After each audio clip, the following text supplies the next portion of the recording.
नमस्कार। अपना उत्तराखंड के इस वक्त के बुलेटिन के साथ हाजिर हूं मैं अनुपम। प्रदेश की हर छोटी बड़ी खबरों को लेकर उत्तरकाशी से बड़ी खबर है। यहां पर गंगोत्री राष्ट्रीय राजमार्ग पर गंगनानी के पास एक यात्री बस करीब 20 मीटर गहरी खाई में गिर गई। सूचना पर मौके पर पुलिस और रेस्क्यू टीम पहुंची और 24 लोगों को खाई से बाहर निकाल लिया गया है, जिसमें 3 यात्रियों की हालत गंभीर बताई जा रही है। बस में कुल 27 लोग सवार थे। गंगोत्री राष्ट्रीय राजमार्ग पर यह बस हादसा हुआ है और बातचीत करने के लिए उत्तरकाशी से हमारे संवाददाता बलबीर परमार हमारे साथ फोन लाइन पर जुड़ रहे हैं। बलबीर, कब यह हादसा हुआ और फिलहाल क्या स्थिति इस वक्त मौके पर है? बिल्कुल, 1 घंटे पहले ही ये हादसा हुआ है। गंगोत्री हाईवे गंगनानी के पास ये हादसा हुआ है, जहाँ पे जो बस थी उधम सिंह नगर की ये बस थी और यहाँ बस सीधे खाई में जा गिरी। और गनीमत ये रही कि जो बस थी पेड़ पे अटक गई। अगर ये पेड़ पे नहीं अटकती तो एक बड़ा हादसा घट सकता था। इसमें 27 लोग यात्री सवार थे, जो महाराष्ट्र और दिल्ली और उधम सिंह नगर के हल्द्वानी के रहने वाले हैं, जिनको रेस्क्यू करके निकाल लिया गया है। और इनमें से 3 की कंडीशन काफी खराब बताई जा रही है, जिनको आनंद फानन में जिला अस्पताल भेजा गया है। और जो भी घायल हुए इसमें उनको भी आनंद फानन में एम्बुलेंस पे बिठा के जो नजदीकी स्वास्थ्य केंद्र है भटवाड़ी, वहां तक पहुंचाया गया है और वहां पे एम्बुलेंस की व्यवस्था की जा रही है। और दो जो यात्री है उनको अभी रेस्क्यू करके गंगनानी के पास पहुंचाया गया है। वहां पे एम्बुलेंस भेजी गई है। उनको भी जल्द जो जिला अस्पताल है या जो नजदीकी स्वास्थ्य केंद्र वहां पहुंचाया जाएगा। तो कुल बहुत बहुत शुक्रिया बलबीर आपका हमारे साथ जुड़ने के लिए और बातचीत करने के लिए।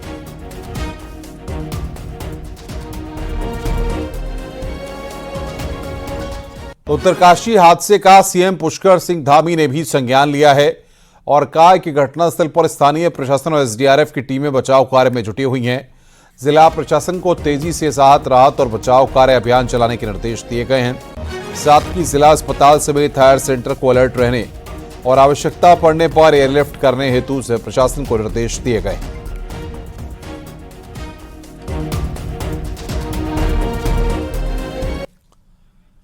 पहाड़ में गर्मी बढ़ते ही आग का तांडव शुरू हो गया है। विश्व प्रसिद्ध कैंची धाम तक आग पहुंचने से हड़कंप मचा हुआ है। जंगल की आग तेजी से आबादी में आ रही है। तस्वीरें नैनीताल के कैंची धाम की हैं, जहां भयानक आग जंगल में लगी है। आग से अब तक हजारों हेक्टेयर जंगल जल गए हैं, तो पर्यावरण को भी खासा नुकसान हुआ है।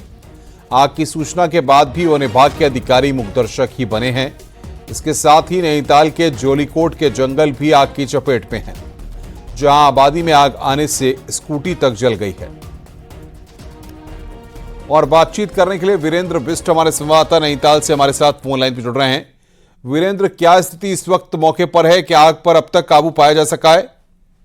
देखिए अनुपम, जिस तरह से कैंची धाम के पीछे वाले जो पूरा इलाका है, पूरा जंगल है, वो अभी तक काफी एरिया जो जल चुका है। और इसके अलावा जो आग है वो आबादी की तरफ भी बढ़ रही थी। नाचक एक गांव है, उसकी तरफ भी आग बढ़ रही है। हालांकि जिला प्रशासन तो कुछ देर पहले इस सारे मामले को लेकर एक्टिव हुआ है और जो वन विभाग के कर्मचारी हैं उनको फायर लाइन काटने में उस पूरे इलाके में लगाया गया है।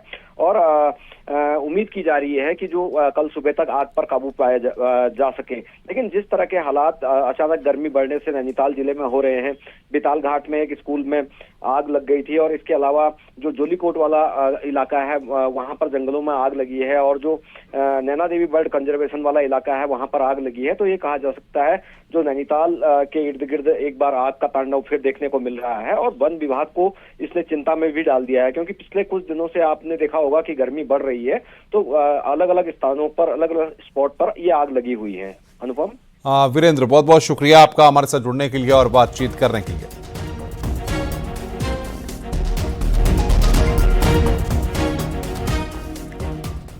अल्मोड़ा जिले के जंगलों में फिर आग बेकाबू होने लगी है। कसार देवी, लमगड़ा, धौला देवी, द्वाराहाट में दर्जन भर से अधिक जंगलों में आग लगी हुई है।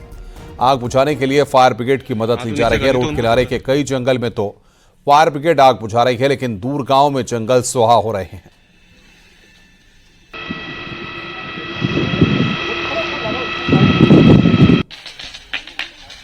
लंबा करके नीचे की तरफ ऊंचा उठाओ।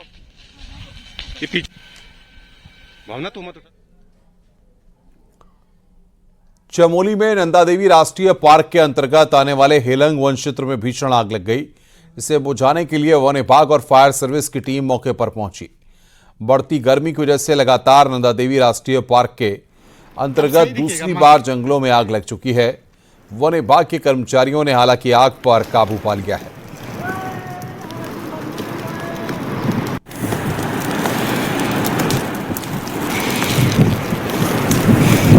उधर को जाना है मानसो। उधर चंपावत जिले में अमोरी के जंगलों में आग लगी है। दोपहर में जंगलों से आग का धुआं उठता दिखाई दिया। अमोरी के साथ सवाला और बस्तिया के जंगल में भी आग लगी है। वहीं आग पर फिलहाल काबू पा लिया गया है। हैप्पी की बंदे ना।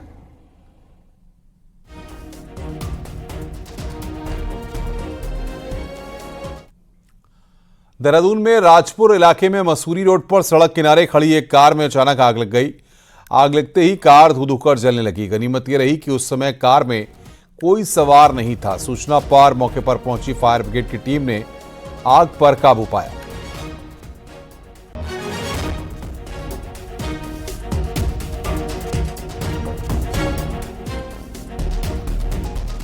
देहरादून से खबर है, यहां पर चलती कार में आग लग गई। इस दौरान कार में सवार 5 लोगों ने बमुश्किल अपनी जान बचाई।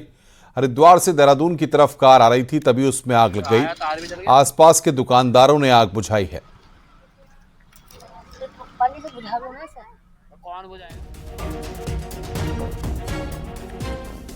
नैनीताल के बेताल घाट के बीजेडी स्कूल में आग लग गई। आग से प्राथमिक स्कूल के 3 कमरे सुहा हो गए, तो स्कूल में रखा सामान खाक हो गया। आग के कारणों का पता नहीं चल सका है।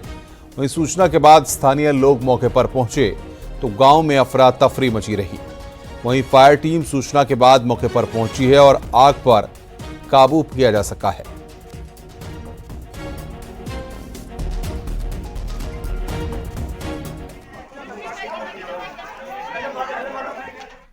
श्रीनगर के चौरास क्षेत्र में भारतीय सेना के चीता हेलीकॉप्टर को इमरजेंसी लैंडिंग करनी पड़ी।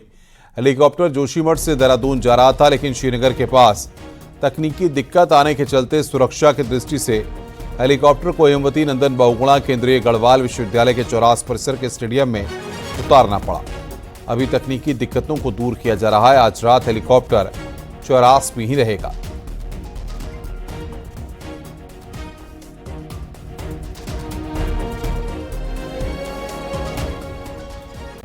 चक्राता वन विभाग के कोटी कनासर वन कंपाउंड में कड़ी सुरक्षा में रखे 28 देवदार के स्लीपर चोरी हो गए और मामले में विभागीय अधिकारियों पर अब मिलीभगत का आरोप लग रहा है।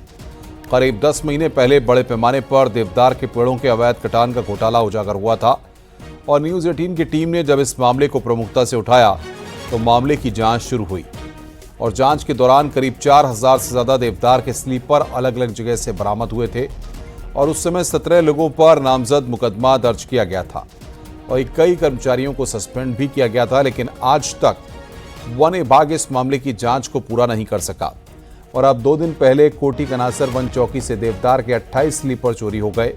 वहीं वन विभाग का कहना है कि जिस रात चोरी हुई उस रात स्टाफ छुट्टी पर था, जिसमें एफआईआर की कार्रवाई की जा रही है।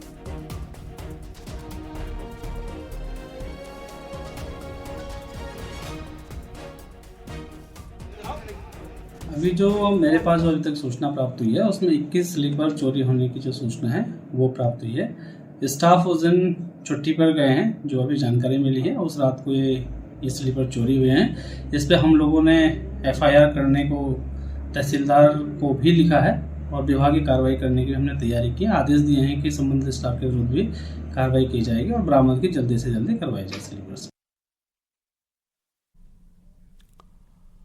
मुख्यमंत्री पुष्कर सिंह धामी ने देहरादून सचिवालय में मानसून की तैयारियों की समीक्षा बैठक की। इस दौरान सीएम धामी ने अधिकारियों को जरूरी दिशा निर्देश दिए हैं। सीएम ने सभी तैयारियां 15 जून तक पूरा करने के निर्देश अधिकारियों को दिए हैं। वहीं सीएम ने कहा कि पहाड़ों में जरूरत पड़ने पर गर्भवती महिलाओं को एयरलिफ्ट किया जाएगा। सीएम ने कहा कि मानसून सीजन चुनौतियों से भरा होता है और कई बार आपदाओं का भी सामना करना पड़ता है।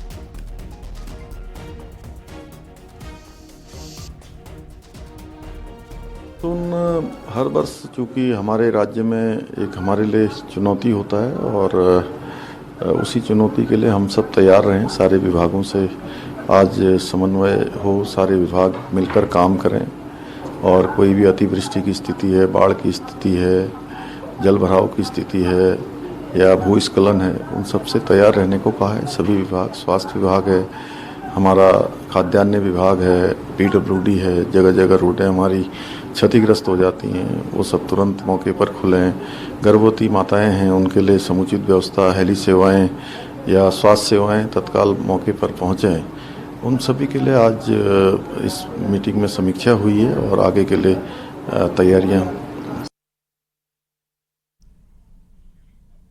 उपचुनाव की घोषणा होते ही बद्रीनाथ और मंगलौर में सियासी हलचल तेज हो गई है।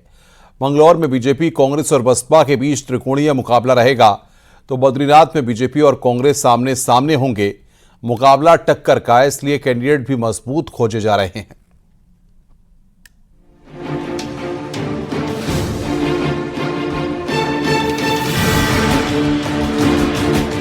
बद्रीनाथ और मंगलौरी विधानसभा के उपचुनाव के लिए 10 जुलाई को वोटिंग होनी है।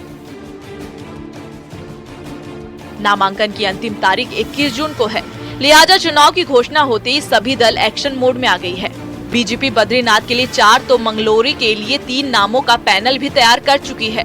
बद्रीनाथ सीट पर कांग्रेस विधायकी से रिजाइन देकर पार्टी ज्वाइन करने वाले राजेंद्र भंडारी पर बीजेपी दांव लगा सकती है, तो मंगलौरी में बीएसपी छोड़कर बीजेपी ज्वाइन करने वाले पूर्व विधायक करतार सिंह भड़ाना उसकी पहली पसंद हो सकते हैं। यहां 2022 के विधानसभा चुनाव में बीजेपी प्रत्याशी रहे दिनेश पवार और पूर्व मंत्री यतीश्वरानंद का नाम भी चर्चा में है। सीएम धामी का कहना है कि लोकसभा के बाद अब विधानसभा उपचुनाव में भी हम जनता से आशीर्वाद मांगेंगे। देखिए, अभी क्योंकि इस पर चर्चा चल रही है और हमारा प्रयास होगा कि हम जनता के बीच में जाएंगे और जनता से आशीर्वाद मांगेंगे। भारतीय जनता पार्टी दोनों बाय इलेक्शन बद्रीनाथ विधानसभा और मंगलौर विधानसभा की हमारी तैयारी पूर्ण हो चुकी है। जहाँ हमने प्रभारी पहले बना दिए थे, आज हम दोनों सीटों के लिए पैनल केंद्र को भेज दें। उधर कांग्रेस भी युद्धस्तर पर तैयारियों में जुटी हुई है। प्रदेश अध्यक्ष करण महाराज बद्रीनाथ के दौरे पर हैं। मंगलौरी में कांग्रेस के पास पूर्व विधायक काजी निजामुद्दीन एक मजबूत दावेदार है। 2022 के विधानसभा चुनाव में वे इस सीट पर बीएसपी से सिर्फ 598 वोटों के अंतर से चुनाव हार गए थे, लेकिन बद्रीनाथ सीट पर कांग्रेस को बीजेपी को टक्कर देने वाले दावेदार की तलाश है। यही कारण है कि कैंडिडेट का पैनल बनाने से पहले करण महाराज को बद्रीनाथ सीट का दौरा करना पड़ा। उधर मंगलौरी में बीएसपी ने ऐलान कर दिया है कि दिवंगत विधायक सरबत करीम अंसारी के परिवार को ही टिकट देगी। हमारा ध्यान अभी संगठन के स्ट्रक्चर को ठीक करने में है और प्रत्याशी के चयन के लिए हाईकमान की बैठक होगी और जो भी यहाँ के लोगों का प्रस्ताव आएगा, जो भी सबसे मजबूत कैंडिडेट लगा पैनल में, उसी को टिकट दीजिए। वहाँ बहुजन समाज पार्टी की सीट है और वो बहुजन समाज पार्टी ही उस पर चुनाव जीतेगी। नहीं, परिवार की ही बातचीत हुई है और परिवार से ही कैंडिडेट आएगा। बहरहाल उपचुनाव ही सही, लेकिन मुकाबला दिलचस्प होने वाला है। फिर चाहे वह बद्रीनाथ सीट का उपचुनाव हो या मंगलौरी का त्रिकोणी मुकाबला, यहाँ सियासी हलचल पर अगले 1 महीने तक पूरे प्रदेश की नजर टिकी रहेगी। हरिद्वार से पुलकित शुक्ला के साथ देहरादून से सुनील, नवभारत की रिपोर्ट।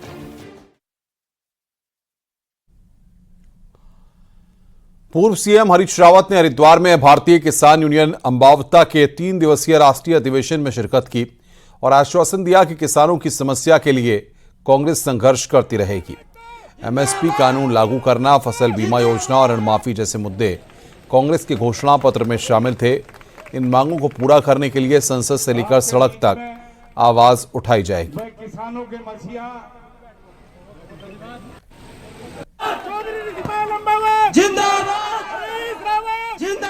सारी मांगे हमने तो अपने घोषणा पत्र में भी कहा है कि हम एमएसपी को कानूनी दर्जा देंगे करके और ऋण माफी करवाएंगे और बीमा जो है बीमे की पद्धति को सुधारेंगे और भी बहुत सारी बातें हमने अपने घोषणा पत्र में किसानों से कही हैं। हम उससे प्रतिबद्ध हैं।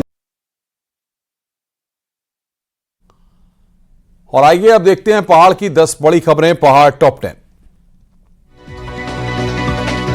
बीजेपी प्रदेश अध्यक्ष महेंद्र भट्ट ने श्रीनगर में धारी देवी मंदिर में दर्शन पूजन किया। इस दौरान मां धारी देवी का आशीर्वाद लिया। अल्मोड़ा में निजी संस्थान में नर्सिंग की नाबालिग छात्रा ने एक बच्चे को जन्म दिया है। इसके बाद पुलिस ने मामले की जांच पड़ताल शुरू कर दी है।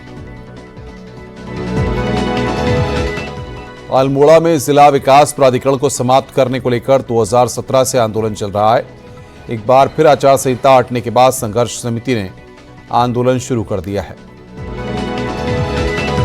पौड़ी के द्वारीखाल के बरसुड़ी गांव में भाई भयात कार्यक्रम का आयोजन किया गया। इसमें पहाड़ के मेधावी छात्रों को गौरव सम्मान से सम्मानित किया गया। उत्तरकाशी में यमुनोत्री राष्ट्रीय राजमार्ग पर सियालना के पास एक गाड़ी और टेंपो में टक्कर हो गई। इसमें 2 लोग घायल हो गए। चमोली में पीपलकोटी से लेकर जोशीमठ तक लगातार पेट्रोल और डीजल की किल्लत से लोग परेशान हैं। पेट्रोल पंप पर लोगों की भारी भीड़ देखने को मिल रही है। हेमकुंड साहिब के ग्लेशियर के ऊपर के मार्ग को श्रद्धालुओं को एसडीआरएफ की टीम पार करा रही है। करीब 150 से 200 मीटर तक यात्रियों को पार कराया जा रहा है। प्राथमिक शिक्षक के 3,368 पदों पर भर्ती प्रक्रिया के खिलाफ बागेश्वर में डीएलएड प्रशिक्षुओं ने इसका विरोध करना शुरू कर दिया है। उत्तरकाशी में गर्मी बढ़ने से भागीरथी नदी का जलस्तर भी बढ़ गया है। ग्लेशियरों के तेजी से पिघलने से नदी का जलस्तर बढ़ रहा है। बागेश्वर में मानसून सीजन के दौरान होने वाली आपदा से निपटने के लिए एनडीआरएफ टीम जिले में पहुंच चुकी है।